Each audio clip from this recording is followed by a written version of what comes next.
اب یہ وسیلہ کیا ہے؟ اللہ اکبر. حضور علیہ الصلوۃ والسلام نے فرمایا کہ تم جب بھی مجھ پر درود پڑھا کرو تو میرے لیے وسیلہ مانگا کرو.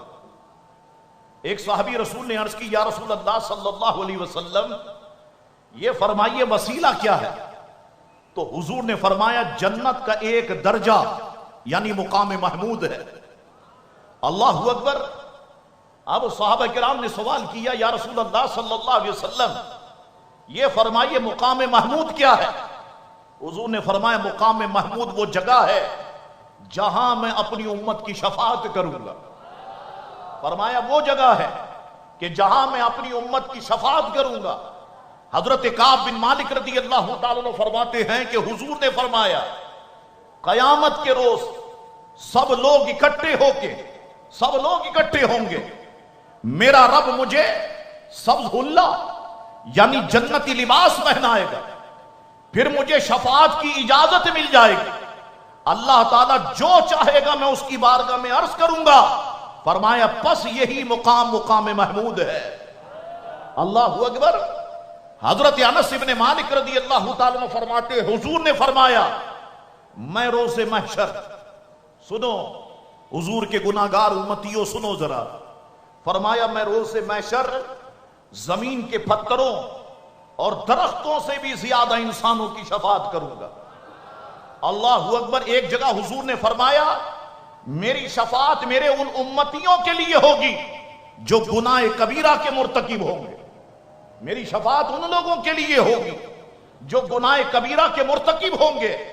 حضرت عبداللہ ابن عباس رضی اللہ تعالیٰ عنہما فرماتے ہیں جب جہنمی جہنم میں اور جنتی جنت میں چلے جائیں گے تو جنتی لوگوں کی سب سے آخری جماعت اور جہنمی لوگوں کی سب سے آخری جماعت باقی ہوگی. تو جہنمی جنتیوں کو کہیں گے یہ بتاؤ تمہارے ایمان نے تمہیں کیا فائدہ دیا, کیا نفع پہنچایا؟ جب وہ جہنمیوں کی یہ گفتگو سنیں گے تو پکاریں گے پروردگار کو. وہ بکا کریں گے, روئیں گے, گڑ گڑائیں گے, حتیٰ کہ ان کے رونے کی آواز جنت والے بھی سن لیں گے. وہ حضرت آدم علیہ السلام اور دیگر انبیاء کرام سے شفاعت کے لیے التجا کریں گے. ہر نبی یہی کہے گا کہ شفاعت کے لیے کسی اور کے پاس جاؤ, حتیٰ کہ یہ معاملہ حضور کی بارگاہ میں آ جائے گا اور حضور علیہ الصلوۃ والسلام ان کی شفاعت فرمائیں گے. گویا سارے نبی یہ کہیں گے نفسی نفسی اذهبوا الی غیری, جاؤ آج کوئی دوسرا تلاش کرو. اللہ اکبر. قوم گھومتے ہوئے پیارے آقا کی بارگاہ میں آ جائے گی اور سرکار نہیں فرمائیں گے اذهبوا الی غیری, سرکار فرمائیں گے انا لہا, اے غلامو آؤ میں تمہارے لیے ہوں, غلامو آؤ میں تمہارے لیے ہوں. روز محشر ایسا نقشہ ہوگا ضرور کہ حضرت آدم علیہ السلام کے پاس, نوح علیہ السلام کے پاس, شیس علیہ السلام کے پاس, یونس علیہ السلام کے پاس, ابراہیم علیہ السلام سے ہوتے ہوئے, حضرت عیسیٰ علیہ السلام سے ہوتے ہوئے آخر میں سرکار کی بارگاہ میں. اچھا پہلے ہی سرکار کی بارگاہ میں کیوں نہیں چلے گئی قوم؟ صوفیہ فرماتے قیامت کے دن بھلا دیا جائے گا, ہوگا وہی کہ جو رب چاہے گا. گھومتے گھومتے پیارے آقا کی بارگاہ میں پہنچو گے. اب میں سوچتا ہوں اگر پہلے چلے جائیں تو اتنا گھومنے کی ضرورت نہ پڑے.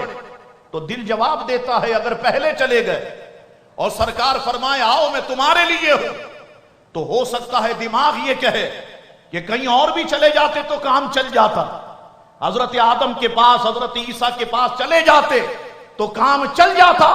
قیامت کے دن رب بتائے گا آج سکہ چلے گا تو میرے محبوب کا چلے گا. اللہ اکبر. یہ جس سے نگاہ پھیر لے گا وہ جہنم میں داخل کر دیا جائے گا, یہ جس پہ نظر رحمت ڈال دے گا وہ جنت میں داخل کر دیا جائے گا. فقط اتنا سبب ہے انعقاد بزم محشر کا کہ ان کی شان محبوبی دکھائی جانے والی ہے. اللہ تعالیٰ تو سب جانتا ہے, کون جنتی ہے کون دوزخی ہے وہ جانتا ہے, لیکن روز قیامت سب کو جمع کرے گا.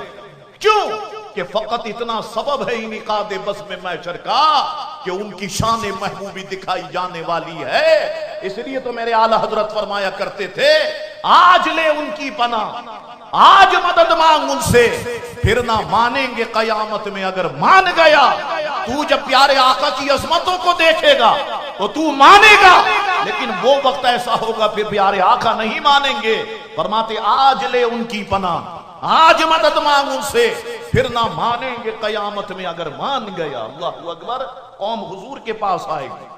مفتی احمد یار خان صاحب نعیمی رحمت اللہ علیہ بڑا شاندار نقطہ لکھتے ہیں، فرماتے ہیں جب اولین آخرین ہر دروازے پر یہی سنیں گے کہ شفاعت کے لیے کسی اور کے پاس جاؤ، تو آخرکار حضور کو اس جگہ پائیں گے، یعنی حضور شفاعت فرمائیں گے۔ حضور کی اس عزت اور عظمت کو دیکھ کر سب دشمن آپ کی تعریف کریں گے۔ فرماتے اس لیے اس مقام کو مقام محمود کہا جاتا ہے۔ اللہ اکبر۔ اب دیکھیے آپ، بڑی شاندار بات اہل علم نے کی۔ فرماتے حضور علیہ السلام اللہ کی اجازت سے گناہگار امتیوں کے لیے اس کی بارگاہ عظمیٰ میں سفارش کریں گے، یہی آپ کی شفاعت ہوگی۔ اس شفاعت کی وجہ سے آپ کو شفیع المذنبین کہا جاتا ہے۔ اللہ اکبر۔ فرماتے ہیں آپ یہ سفارش محشر کے روز فرمائیں گے، اس لیے آپ کا ایک لقب شفیع المحشر بھی ہے کہ محشر میں شفاعت کرنے والا۔ پھر فرماتے ہیں اپنی امت کی شفاعت کے بعد سرکار دیگر امتیوں کی شفاعت بھی فرمائیں گے۔